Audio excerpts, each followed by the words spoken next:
बोले कृष्ण भगवान की बोले बलराम जी महाराज की स्वागतम कृष्ण सुस्वागतम कृष्ण स्वागतम कृष्ण सुस्वागतम कृष्ण। भगवान श्री कृष्ण के जन्मोत्सव की ओर चलेंगे ना दोनों हाथ उठा करके सजा दो घर तो गुलशन सा सजा दो घर तो गुलशन सा सजा दो घर तो गुलशन सा सजा दो घर तो गुलशन सा अब मेरा राम आए सजा दो घर तो गुलशन सा अब मेरा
कृष्ण जन्म से पहले राम कथा सुनाई।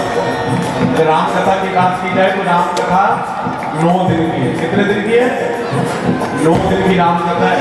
लेकिन भागवत में राम जन्म पहले जरूरी क्यों है? क्योंकि राम चरित्र परम पवित्र, भगवान राम का चरित्र परम पवित्र है। अगर भगवान राम का चरित्र हम नहीं समझेंगे ना तो भगवान कृष्ण का चरित्र कभी भी हमारी समझ में नहीं आ सकता। क्योंकि राम चरित्र परम पवित्र, कृष्ण चरित्र परम विचित्र। भगवान की लीला बड़ी विचित्र है। देखो भैया यहाँ पर अपने आप ही अंधकार हो गए, क्योंकि भगवान को पसंद है कृष्ण पक्ष में आना।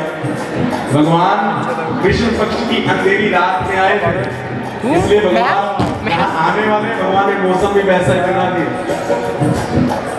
संदेशा आया है कन्हैया आएंगे, संदेशा आया है कन्हैया आएंगे। ओ आज बाहर कहती है, आज बाहर कहती है कान्हा आएंगे, आज बाहर कहती है कान्हा आएंगे। ओ आज बाहर कहती है कान्हा आएंगे, आज बाहर कहती है कान्हा आएंगे। तो दोनों आप बताओ।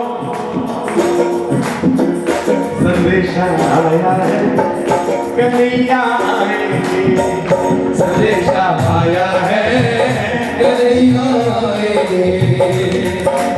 देखिए आए तो बहुत, अभी तो सूर्यवंश की कथा भगवान राम जी को हम सभी प्रणाम कर लें। तो ज्यादा से ज्यादा खुद भगवान राम का चित्र पढ़े तभी हमारा कल्याण होगा। क्योंकि पाई ना कहीं गति पतित पावन राम भज सुख मना, गणिका अजामिल व्यास गीत गजाति धन कार्य गणा।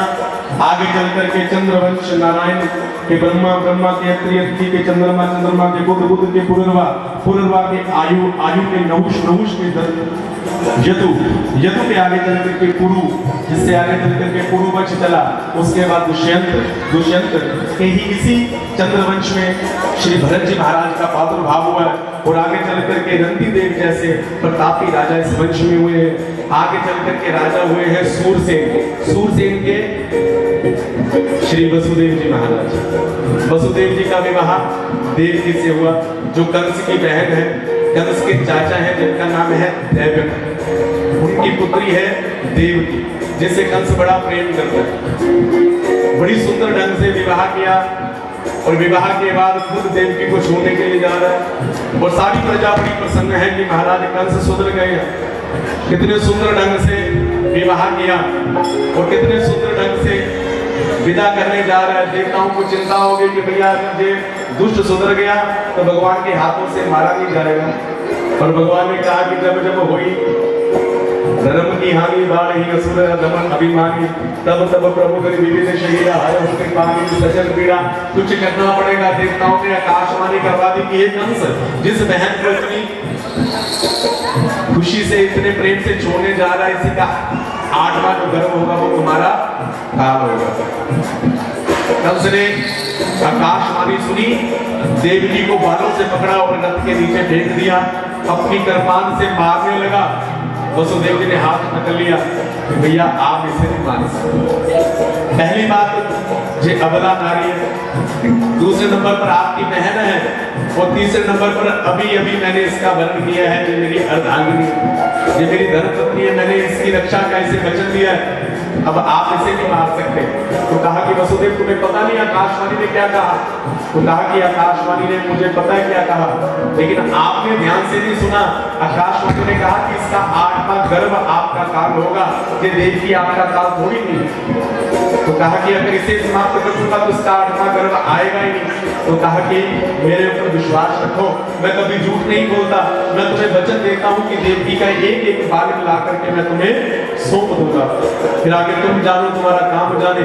कंस ने कहा कि वसुदेव मुझे पता है कि तुम सत्य का पुजारी है, तुम्हारे ऊपर विश्वास करता हूँ, छोड़ देता हूँ। देवकी का एक एक जो बालक, पहले 6 बालक जो थे वो कंस ने मार दिए। 7वें बालक के रूप में साक्षात बलराम जी महाराज आए और बलराम जी महाराज को रोहिणी माँ के गर्भ से उठा करके, देवकी माँ के गर्भ से उठा करके रोहिणी माता के गर्भ में शिफ्ट कर दिया। अब माँ देवकी के गर्भ में कौन आने वाला है? भगवान। और सभी देवताओं ने आकर के भगवान की स्तुति की देवकी के गर्भ में आकर। जब भगवान देवकी के गर्भ में आए तो उसी कारागार में देवता आए और सभी ने आकर के गर्भ की स्तुति, क्योंकि गर्भ में कौन है? भगवान। क्योंकि गर्भ भगवान से कहता है कि प्रभु सभी मुझे अच्छा नहीं समझते, सारे कहते हैं कि गर्भ नरक है, कोई भी मेरी रिस्पेक्ट नहीं करता, कोई इज्जत नहीं करता। भगवान ने कहा कि चिंता मत करो, जब हम माँ देवकी के गर्भ में आएंगे ना तो देवताओं से तुम्हारी स्तुति करवाएंगे। तो इस स्तुति का नाम है गर्भास्तुति। तो आइए सभी मिलकर के गर्भास्तुति में भगवान सत्य सत्य सत्य सत्य बात कहते हैं, उसको श्रवण करें। सत्यम व्रतम सत्यम परम त्रिसत्यम, सत्यस्य जो निहितम च सत्यम, सत्यस्य सत्यमृत सत्यनेत्रम, सत्यात्मकं त्वां शरणं प्रपद्ये। भगवान से कहा देवताओं ने, प्रभु आपकी लीला भी सत्य है, आप जो भी करोगे वो सत्य है, आप सत्य रूप में सदा प्रतिष्ठित रहते हो। भगवान की स्तुति की, देवती ने माँ की पुकार की। आइए हम भी मिलकर के भगवान की पुकार करते हैं, दोनों हाथ उठा करके। मेरी प्रीत की परम आधार, हरि आ जाओ एक बार। मेरी प्रीत के परम आधार, हरि आ जाओ एक बार। कौन को भगवान को पाना चाहता है? उठाओ जाओ तो हाथ, करुणा से पुकार करनी है, भगवान को बुलाना है, हाथ उठा करके। हरि आ जाओ, हरि आ जाओ, हरि आ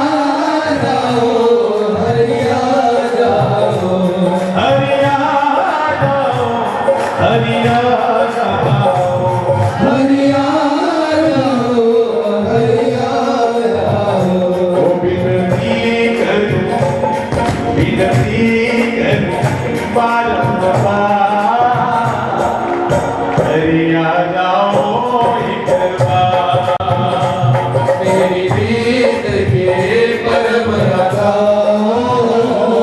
हरिया जाओ एक बार।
मेरे चारों अंधेरा है, मेरे चारों ओर अंधेरा है, हो जहाँ कोई भी नहीं मेरा है, यहाँ कोई भी नहीं मेरा है। हे भगवान आ रहे हैं, दोनों हाथ उठा करके भगवान का स्वागत करना सभी।